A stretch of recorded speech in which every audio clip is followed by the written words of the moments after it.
Welcome to Watch, Review, Repeat. This is the podcast where two best friends discuss the latest in film and television and then do it all over again the following week. My name is Colton Brown, and joining me is Andrew Meadows. Hey, how you doing, man? I am doing quite well. Thank you for asking. Are you excited for bonus episode number 11? I am, and I could not be more excited about a bonus episode. It's going to be a good one. I think it's going to be a good one. Before we get into some real fun stuff that we're going to be talking about, I want to say that this is a timed exclusive bonus episode. So to our supporters on Patreon who are listening to this ahead of everyone else, we thank you for your support on Patreon. And if you are not a supporter on Patreon currently, if you happen to be listening to this sometime down the line when it's part of our regular feed, well, you missed the boat on this particular bonus episode, but you won't want to miss the boat for the next ones. We're going to be doing a big series on Game of Thrones. By the time this is on the regular feed, there might already be an episode about the first season of Game of Thrones, as an example. So to get access to this ahead of everyone else, all you have to do is chip in a couple bucks on a monthly basis through Patreon. You get the timed exclusive access to these bonus episodes, as well as early access to all of our regular episodes. Just head on over to our Patreon page. Easiest way to get there is our website, watchreviewrepeat.com. Premium tab in the top left, and then click the Become a Patron button, and you will be in the right place to get that worked out. So, or perhaps I should say, alrighty then. We're talking about Ace Ventura, the Ace Ventura franchise, the legendary comedic franchise of two movies, and perhaps that's something we should talk about.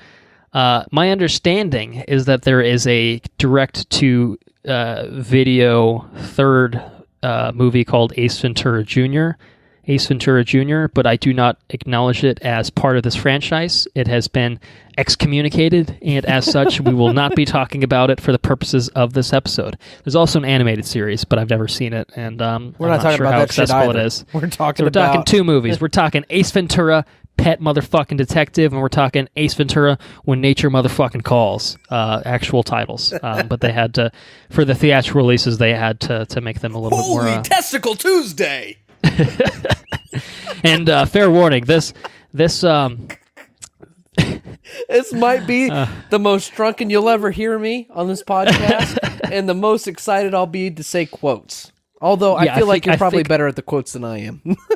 I think there's going to be a lot of quotes going on in this episode, and it's going to be fun. I'm looking forward to this. We just watched both of these movies. We did a bit of a double feature separately, but we did it the night before recording this. These movies are fresh in our minds, and we did it on the 25th. Yes, 25th anniversary of Pet Detective. Maybe that's a good time to move into when Pet Detective came out, February 4th, 1994. So we literally watched not only the first one, but we watched both films on the 25th anniversary of the theatrical debut of the Ace Ventura character. And we agreed to do this as a bonus episode, really as like a, hey, we should just have a fun thing before we like drown ourselves in Game of Thrones for the next like month and 3 months right. or whatever, you know? Yeah. And it just happened to work out, like literally like that. It was like starting to watch Pet Detective, and I saw like a thread on Reddit about like, hey, it's the 25th anniversary. I'm like, no shit. So it's a pretty cool coincidence, I would say, and it actually works out really well. So it's very cool. 25 years. So Ace Ventura Pet Detective was directed by Tom Shadyac, written by Jack Bernstein, Tom Shadyac, and Jim Carrey. Stars, of course, Mr. Jim Carrey as the one, the only Ace Ventura, alongside Courtney Cox, Sean Young, Tone Loc, and Dan Marino. Ace Ventura, Pet Detective, is tasked with finding the abducted dolphin mascot of the Miami Dolphins football team, and well, he's you know why he has to find Snowflake, the abducted dolphin? Because I've got to, mister. That's exactly right. That's exactly right. So, holy shit, it's gonna be too much. I actually, this is kind of somewhat going against the spirit of this episode, but I do want to. I think it would be kind of tone deaf to not acknowledge somewhat the elephant in the room that there are parts of this movie in particular that are problematic in modern society. I think that they were problematic in the time that it also came out, but I think it's taken on another layer in a modern society, and I of course refer to the third act. Now, granted, this is all full spoilers, and also I have a big childhood reverence for this movie. But you both movies, actually. You can't deny it. But you can't deny the fact that the third act is both very homophobic and very transphobic in the way that it handles that material. Now, I think it's somewhat by design, and I'm not going to offer this as a defense, because I think if I didn't have the nostalgia goggles on, do you have another piece of gum? You're a weird guy, Ace. Weird guy. I think, I'd prefer you to just stay out of my personal affairs, something like that. But so the treatment of the Finkel and Einhorn reveal, followed by the montage of Jim Carrey in the shower, burning all of his clothes and brushing his teeth with like a whole bottle of toothpaste. It's all very. I think it can absolutely play as very mean-spirited and very gross when you look at it through, a modern lens. And extended, but I think it was problematic at the time. And I'll give you this quote. It's actually from Jim Carrey himself. He said, quote unquote, "I wanted to keep the action unreal and over the top. When it came time to do my reaction to kissing a man, I wanted it to be the biggest, most obnoxious, homophobic reaction ever recorded. It's so ridiculous it can't be taken seriously, even though it guarantees that somebody's going to be offended." So they knew that it was going to cause some controversy at the time, and it's not, that particular part of the movie has not aged well at all since. Let's put it that way. No, it was called out on Joe Rogan's podcast, actually. Yeah, very recently, like last week or something like that. So, yes, I think that's absolutely true. I think that continues to be true. And I think that anyone that wants to write this movie off because of that is completely justified in their stance. You're missing out on a whole lot, though. I mean, this is... But I think that I think at least for the purposes of this episode, if nothing else, it's, I don't like to get super. It's not really political. I think it's fair to say that there are very big problems with this movie in terms of its depiction of that particular thing. And I don't really think that making it intentionally offensive is somehow supposed to absolve the filmmakers from anything like that. That seems like a weird kind of thing to say, but at the same time, this is a movie where Ace Ventura catches a bullet with his teeth, so it is absolutely kind of worth, I would say, compartmentalizing it and saying that you can kind of cabin it off into this, and like, yes, it is a problem, but I think that the rest of this movie is fucking hilarious. It's really good. It's a really good movie. I had a fucking blast watching this movie. So I'm gonna put the serious stuff there and leave it there. Just leave it kind of just sitting there, and we're gonna go back into the funnies for the rest of this episode. The funnies are coming back in style. God, man, this is one of the most eminently quotable films probably of all time. I would say, and so it's so weird to me. This was one of my favorite movies as a kid. My parents, we had the VHS. My parents would put it on all the time. I would literally ask to play Peditetta. That was what I called it, Peditetta. I wanted to watch Peditetta. I fucking loved Peditetta. I didn't know this. That's hilarious. And I don't want to say that this is like an indictment of my parents or anything like that, but there are parts of this movie that absolutely 100% flew over my little Peditetta head. Oh, there's probably no doubt. I don't have an affinity with the first one. I have an affinity with the second one.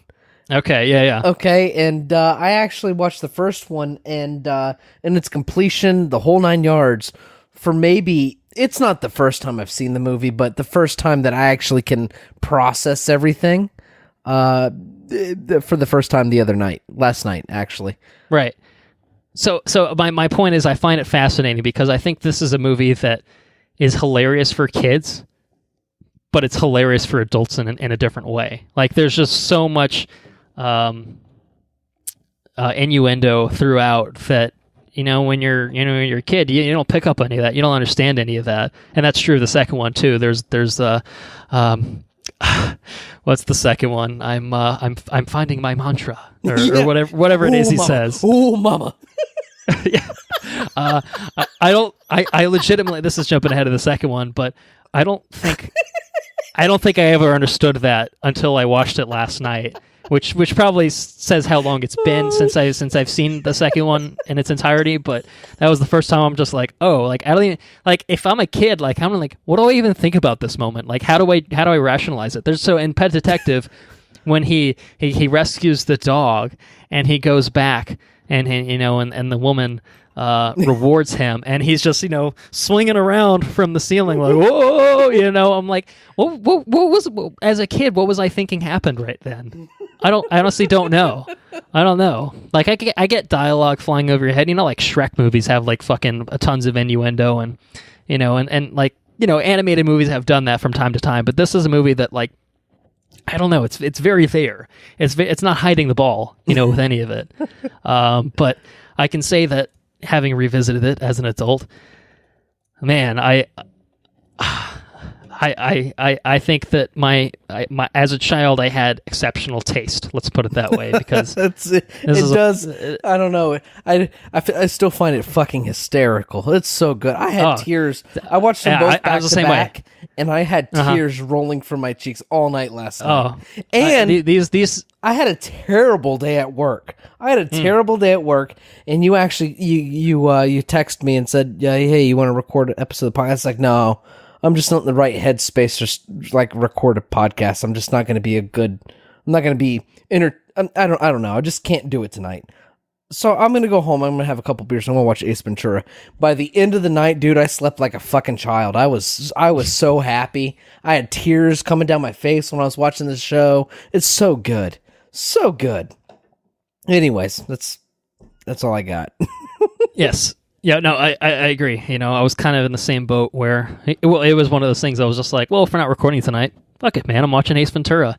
And I just kind of, I plopped it in, and I was sucked in. I was tearing up from laughter. It was just, oh man, it was such a joy to watch both of these films. And I think even beyond the nostalgic aspects of it, I think the moments of humor that I didn't understand as a kid are funnier now. They're funny in the first place now. Like, I probably laughed at it. I just laughed at the general absurdity of everything before, but now I think it's just legitimately funny. And I think that Jim Carrey is like just the way that Jim Carrey plays Ace Ventura is so comically over the top. It is amazing. Like, he is so amazing. Fucking funny. Who else could you cast as that? There's no way. There's no way that you could separate these two things from each other. Like, Jim Carrey is the reason that the Ace Ventura movies work as well as they do.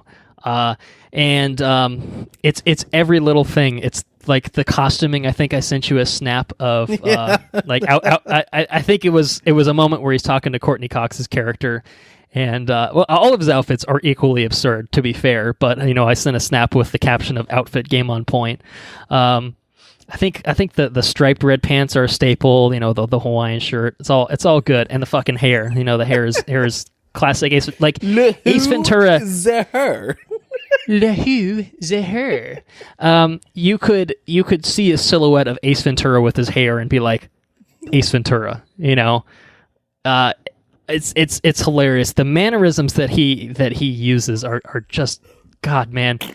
Like, he I don't know where he comes up with this shit, because I think there's probably I'm obviously there were scripts for this and whatever, but surely this is just Jim Carrey just like Jim, just do your thing. Like, like they're like, we're rolling.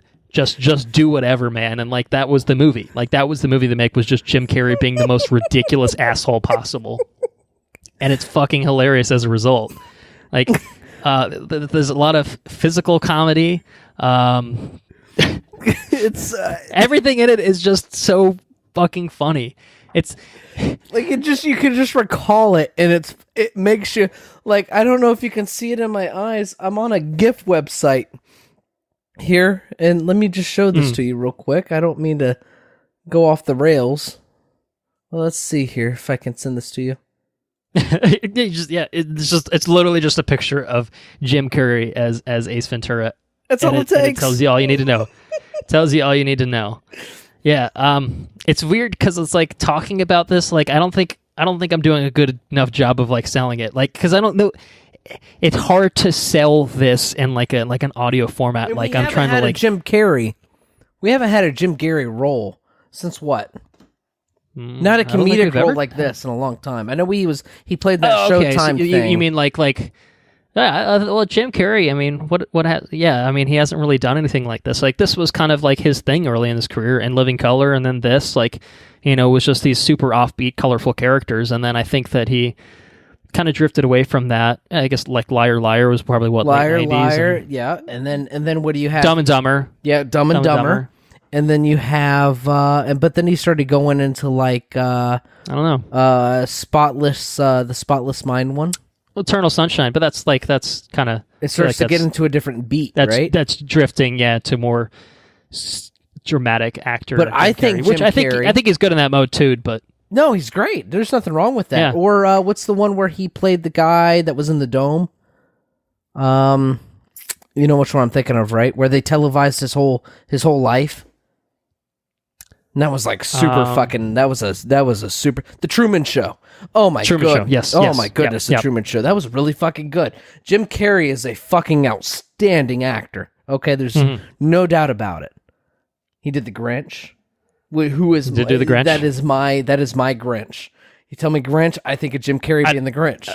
Yeah, I didn't see the animated one, so yes, I agree. Okay, but I saw the trailer for the animated one. It's like I got no interest in it. It's not Jim Carrey. No Jim Carrey, no sale. Right. But I think a lot of that has to do with Jim Carrey talking out of his ass. Excuse me, I'd like to ask you a few questions. I'd like to ask you a question. That's my Jim Carrey. That's great. It's so good. I came to confess. I was the second gunman on the grassy knoll.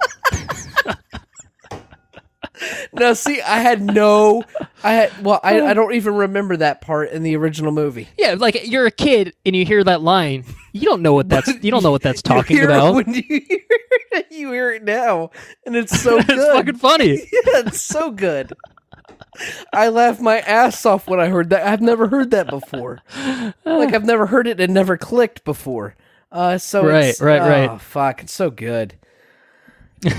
I laughed my ass off. I've come to confess. I have exorcised the demons. It's so good. This house is clear. Yes, Satan.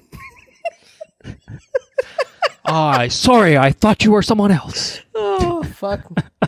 It's too much. It really is just too much. It's could you imagine recording? Like, I couldn't imagine being the guy holding the camera while I record this guy doing this shit. Yeah, dude, it's, oh my God. Like, I don't know how you can stand in the same frame as Jim Carrey and not just fucking die laughing anytime he does anything in this. Actually, so there's the same article where I quoted from earlier. This is an article from 1994, mind you, Los Angeles Times. And it actually has a note about the fact that they had to send Jim Carrey off the set when they needed to film Courtney Cox's close-up lines because she could not keep a straight face with him standing there.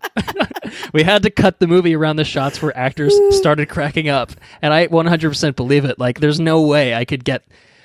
I mean, that's a testament to anyone in this film that can actually get through it without just not fucking dying laughing. Like, and... so good. It is. It's remarkably... I'm ready to go in, coach. Just give me a chance. I know there's a lot of writing on it, but it's all psychological. Just gotta stay in a positive frame of mind. It's too much. Like, we can't even get through. We can't even get through without.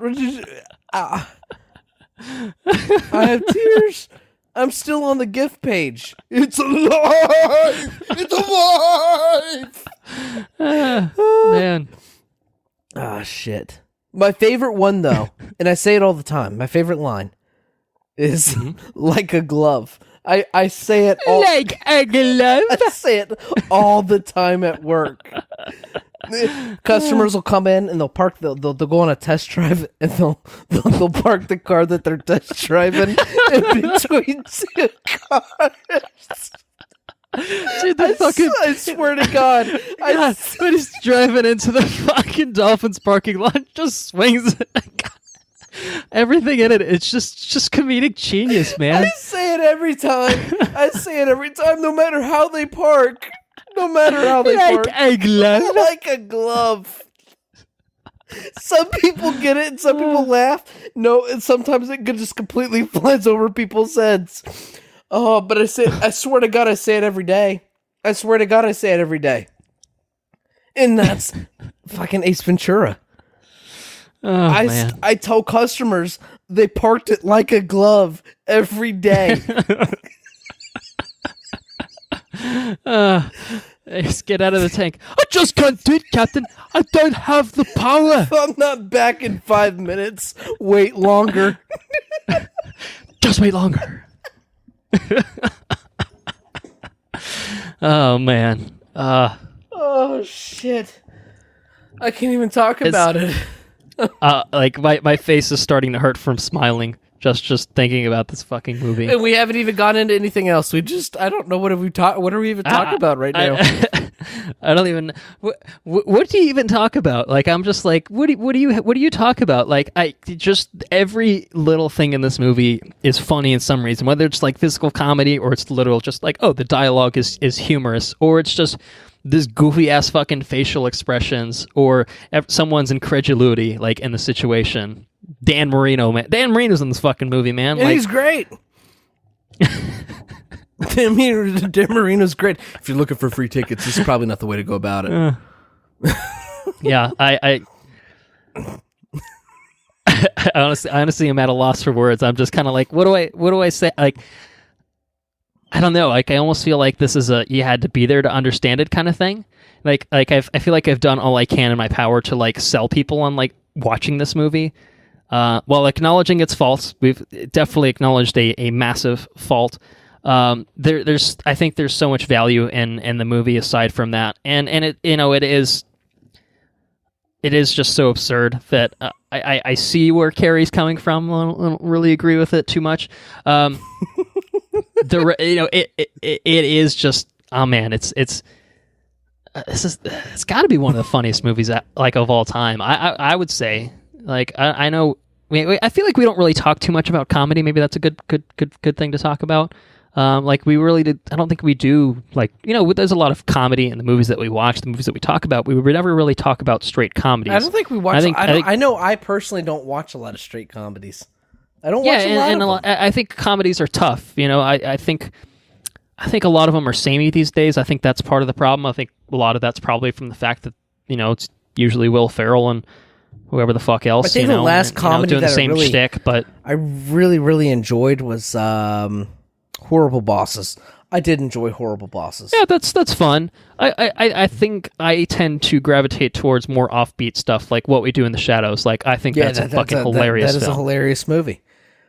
But that's not like American comedy. Like, that's New Zealand comedy, and that's like it. I think a lot of British comedy. Sometimes, like, British comedy is pretty great. I agree. I think like different brands of comedy. I think I kind of gravitate towards besides American comedy, because I feel like American comedy is inconsistent at best and quite bad at most times.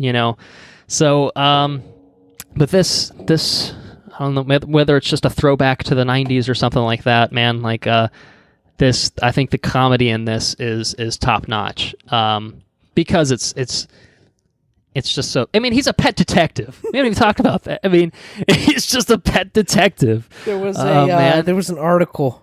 Somebody lost their dog or something in Tampa. I don't know if you heard about this, but it was talking about this lady that's a pet detective, and I just lost my shit. I couldn't help it. I lost it at work. For like 2 hours, I couldn't get control of myself. There was a lady that made a career off of pet detectiving, and I couldn't. This is ridiculous. I'm sorry. I'm sure it's a real deal, and I'm sure I'm just ignorant. But the fact that she labels herself as a pet detective, I don't think her business card is nearly as good as Ace's, though. Have you seen her pet she's detective? surely not. She's surely. Does she have her own business card? She does have her own business card. Is it as good as Ace's? And she does market herself as a pet detective, like like Ace. You know. Yeah, her name is Jamie Katz. Jamie Katz? Yes. Let me just.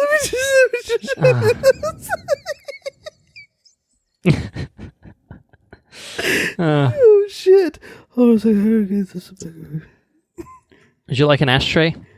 I don't smoke. It's a disgusting habit. Yeah, he's got the fucking the sunflower seeds. I'm sorry. I'm just looking at a list of quotes, and it's just cracking me up because like every exchange here is good. There's gold in it somewhere. All right, let's do a little Jamie Katz PetDetective.com. So she's got her own website. She's just riffing on it. Okay, this is all right. I mean, I thought she was gonna like separate herself and do her own thing, but she's just. I mean, her picture is literally just a 1-to-1 carbon copy of Ace. But she's like a legit super successful pet detective. Look at her video. She's referenced in the news. Like she's a straight up pet detective. Like I could see her kneeling down in her apartment, whistling, and all the animals coming about her, you know? Oh. Anyways, that's Jamie Katz. She saved some dude's dog in Tampa. Well, I saw a news article. This is a lot grimmer. I think it was someone that got into a car accident because they were driving like Ace Ventura.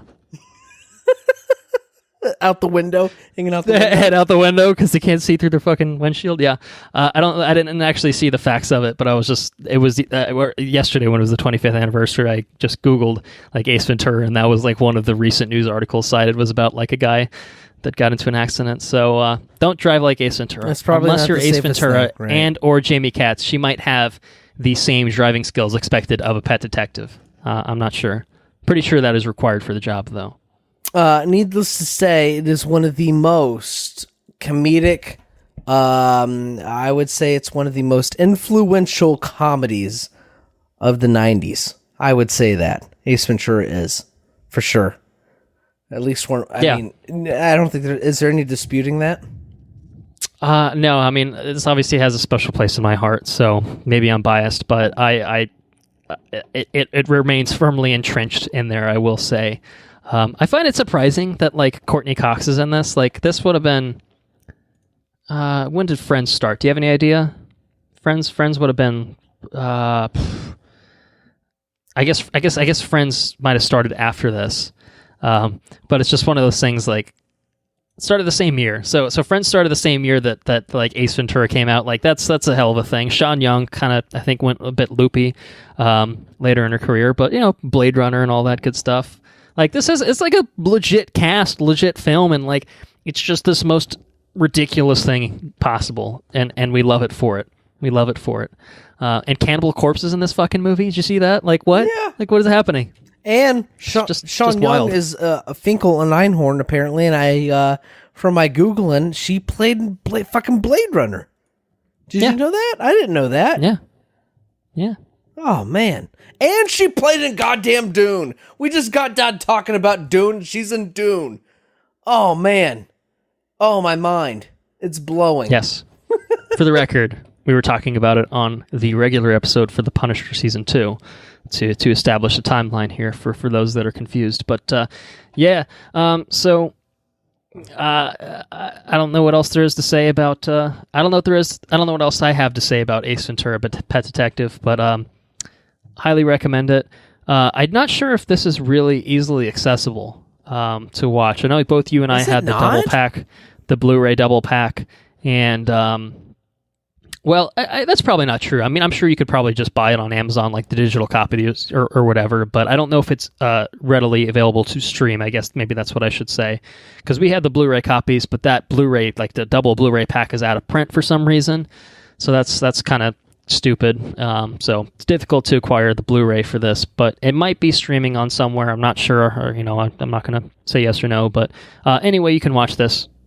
Do yourself a favor and take a trip back to 1994 and experience Ace Ventura: Pet Detective. I don't know, it's.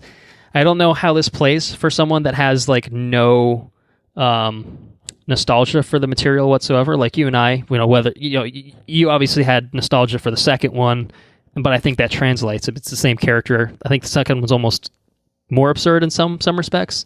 Yeah, the second one was way over the top. But like this one. It's super absurd, but not to the extent that the second one is. But I don't know how it plays. Like I said, for someone that has no experience with Ace Ventura, but it's worth finding out for yourself. I will swear by Mr. Ace Ventura. I will swear by Jim Carrey's Ace Ventura, because it's some damn good stuff. I long for somebody to experience it for the first time in my home. Like, I would imagine that is the most... I imagine it's the most just...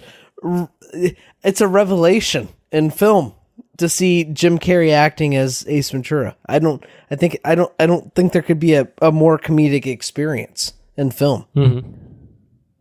I really can't. It's really hysterical. I can't think of a movie that's made me cry throughout the entire movie. I did rewatch Home Alone over Christmas, and the first one, and I hadn't seen that in a long time, and I thought that was pretty comedic, but like it was one section. This movie is nonstop throughout the entire movie. You're holding your gut, like you can't stop laughing throughout the whole thing. It's perfect. I can't think of anything that's been released within the past, at least within the last, I can't think of any other movie. I can't think of any. Can you? If you can think of a movie, I will happily watch that movie. Give you my opinion about that movie. Well, there you go. So yes, maybe we can take this opportunity to slide into the second Ace Ventura film. Sound good? Sound like a plan? Shit. Yeah, no, I'll keep going. Ace Ventura: When Nature Calls, released November 10th, 1995, written and directed by Kung Pao Enter the Fists Steve Odekirk, stars Jim Carrey, Ian McNeice, and Simon Callow. Ace Ventura: Pet Detective investigates the disappearance of a rare white bat, shikaka, the sacred animal of a tribe in Africa. Shish kebab. Shawshank Redemption. So this is the one that you were a kid and you're like, this is fucking hilarious, right? Yeah, I had reference for this one. Although I think the crown might go to the first one after I've seen the second one. I have reference for the second one. That's the one I grew up with, but in watching both of them back to back, I can say that the first one I think is superior to the second. Yeah, I'd agree with that. I definitely agree with that, and I think that's beyond the nostalgic aspects of it. Definitely, I feel like there's a better balance between Ace and everyone else in the first one, and the second one is just way over the top. It's not that it's too over the top, but I think that the first one plays better because there's a better balance overall. So. But the second one has some fucking amazing moments in it. Oh too. No, it's funny, and it's I don't want to say that it's equally hilarious, but there are times where it is absolutely equally hilarious, where it has you in tears from laughter again. The rhino is a classic moment in cinema, just cinema history. There's no denying the rhino. Don't mind me, I'm just a curious little rhino. He's freaking. He wipes the sweat and takes off his underwear. He pokes the hole in it. Oh, just the must get air. That whole sequence is just it's phenomenal. It's just too much. Oh man.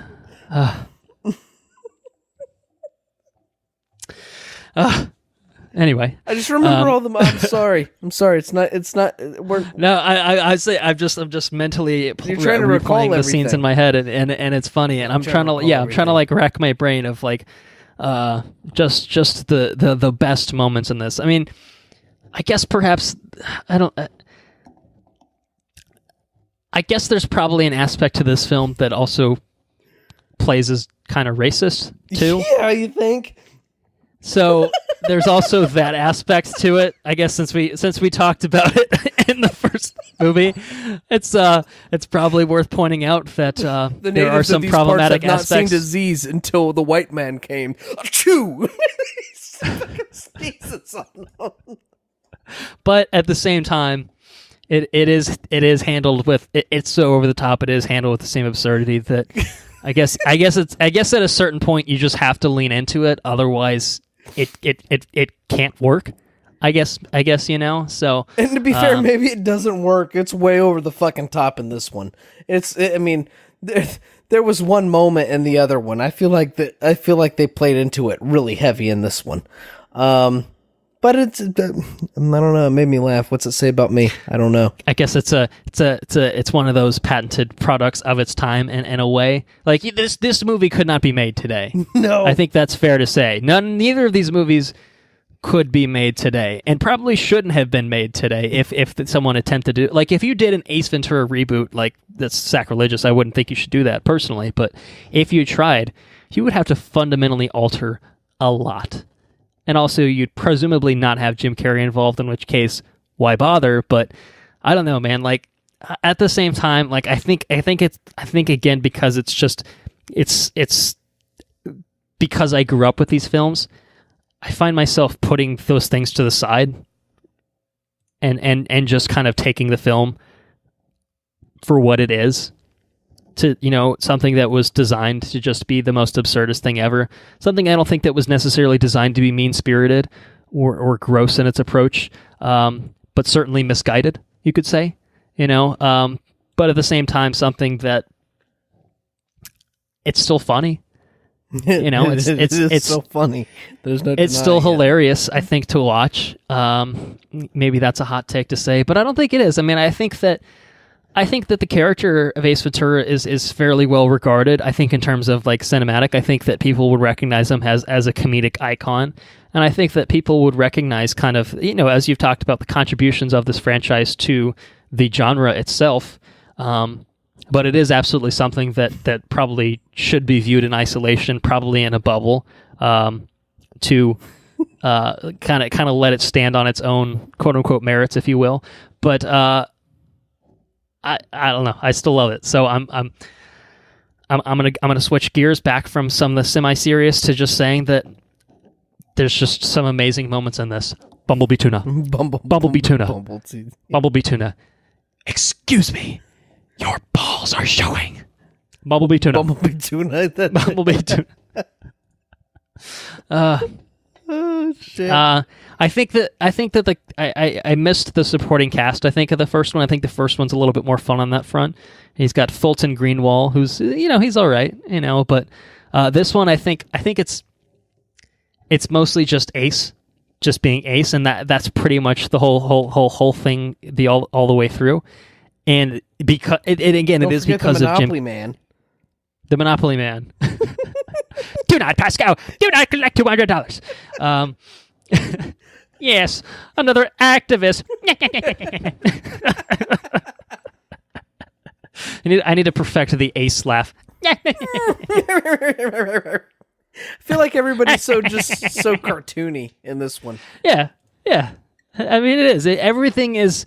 Shit, man, I don't even say everything's turned up to 11. Like, things are turned up to 12 in this. Like, that's how ridiculous it is. It's like Kung Pao. I mean, I haven't seen Kung Pao in years, but it's the same thing, and I feel like you could definitely read into some problematic aspects of a movie like that, too. Like, it is what it is. It kind of said it's just out there. It's just out there, man. But there's the rhino. We've talked about the rhino. I think as a kid, I think I always preferred Pet-a-Teta. It was my go-to. But I always enjoyed When Nature Calls as well. I think the one thing I always remembered was the White Devil. Yeah. Quincy Ocho or something like that. Quincy Ocho. Just the whole sequence with Ace. And the guy translating, but fucking up his translation. Yeah, like it's so absurd that it's just funny, man. Like it's just funny. And then I think probably there's a lot of carryover from the first one, a lot of kind of repeated jokes, if you will. But they're turned up to 11, like a glove. You're oft quoted like a glove. He's flipping the like truck literally through the within air. like the first 10 minutes. Like when he parks, he flips the car. Like he just and like flips the car like 3 times. He's a glove. The best part, he's driving that fucking truck and he's bopping his fucking head around. Yeah. And the guy's over there just sitting over there just writing regular, and there's a Subway sign. It's like, what the fuck? It's like again, like how do you come up with this shit? But it's just so funny. I can't even rationalize why I find it so funny, other than to say that it's just fucking funny. It's good. It's fucking comedic. It's like the end. The end. The projector thing was hilarious.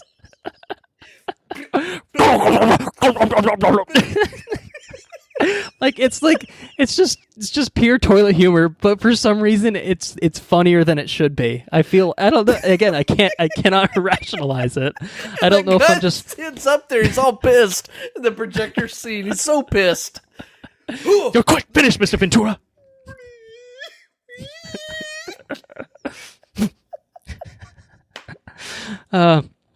Thinking about the end. When the guy's driving away, and Ace goes down the line of cars looking for keys. Like, nope, Finds that goddamn monster truck. And then there's just a monster truck.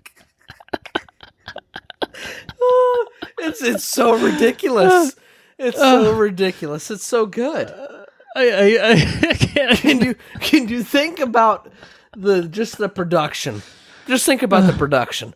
All right, Ace. What we're gonna do is you got to look for a car to find these guys, and it's like, well, there needs to be a goddamn monster truck in here, And he hops in the monster truck and chases that guy through the jungle. It's so good. He flips that fucking car.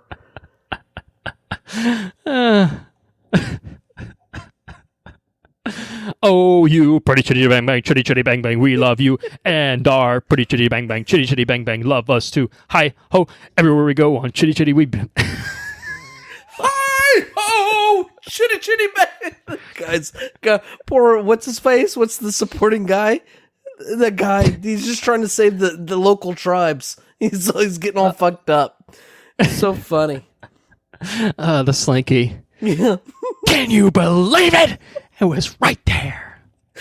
How selfish of me. Let's do all the things you want to do. Wait, hold on. I think we're forgetting a very important one. There's someone on the wing. Something. The one that gets me every time is Peanut. Oh, I got one right here. I prefer Carry On. Thank you. It's so good. You got them spitballing the guy on the fucking pole. Earthquake test. There's so many. There's so many. I mean, this one's. I think I don't know. After I watched the first one, the first one's pretty fucking gold. This one has gaps of things that I find humorous, whereas the first one, I think the first one's fucking gold. It's really good. There's not a dull moment in the first one. No, I don't think. But this one, I think there's gaps. There's ebbs and flows. Like I don't like the intro in this one as much. The whole angle of Ace in the monastery it's kind of funny, but it's not like hilariously funny. Like I think like the opening sequence in Pet Detective is a lot better than like the one here. Absolutely. Also, I just felt sad about the raccoon, and obviously it puts Ace in a dark spot. But within like 2 minutes of him like finding like he speaks from his rear. Oh, him, yes, right this way. Like like it's a pretty good payoff to the joke there. But it's like 10-15 minutes of build up to that point, and a movie that's not very long, mind you. So yeah, I agree. Not needed. I think the first one. I think it's just a funnier film. I mean, that's probably the bottom line, right? I think so. Yeah. Now, I mean, don't get me wrong. When Nature Calls will always have that special place because that was my introduction to the series, and there's really funny parts in it. I'm just a curious little rhino. And I think when it hits hard, I think it hits really fucking hard. I think it's pretty great. But yeah, and I think it's kind of, it would probably be hard to act this out in an audio form, but when he gets when he's in the combat with the other tribe, and he gets the spear in the leg, and then he gets the other spear in the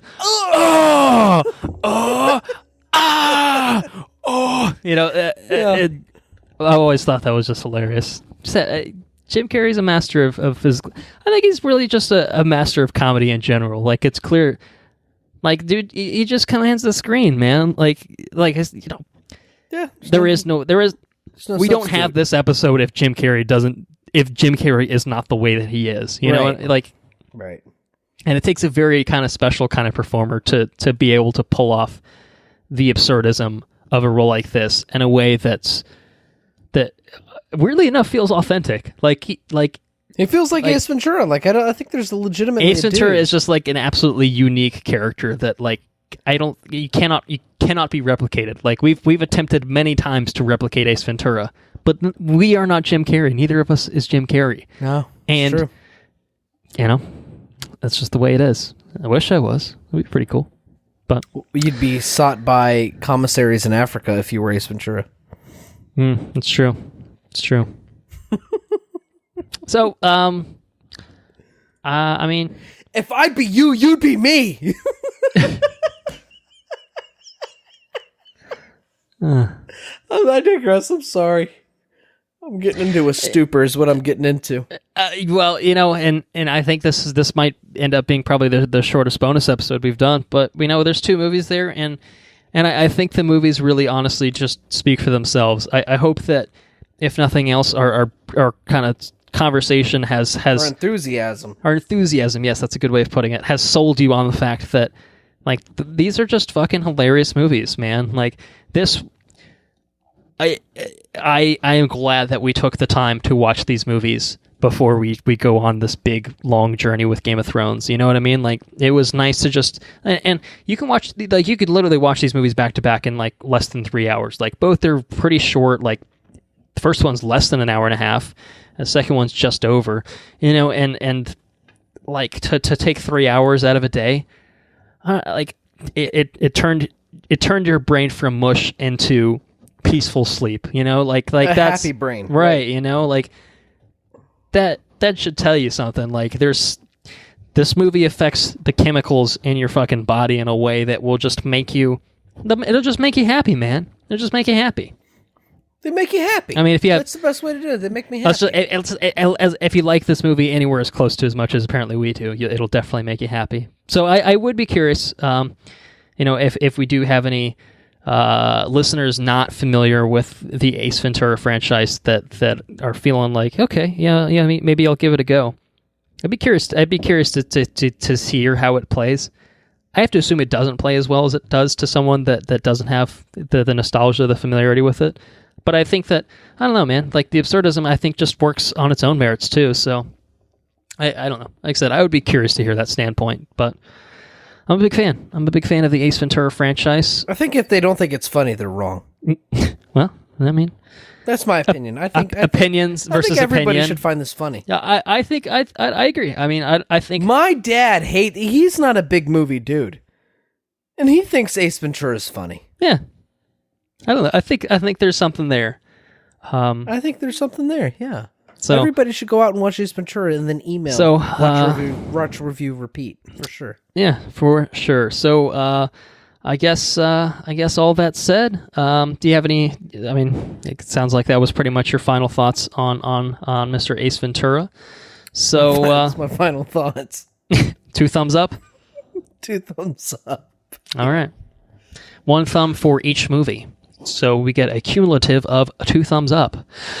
Alrighty then. Thank you all for listening. If you enjoyed what you heard, spread the word. Website is watchreviewrepeat.com. Again, if you'd like to support us on Patreon, that will be the way to do that. Premium tabs in the top left, become a patron button. Hope you enjoyed this episode, whether you're listening as a supporter of Patreon or as someone that listens on the free feed. Stay tuned for our Game of Thrones bonus episode series.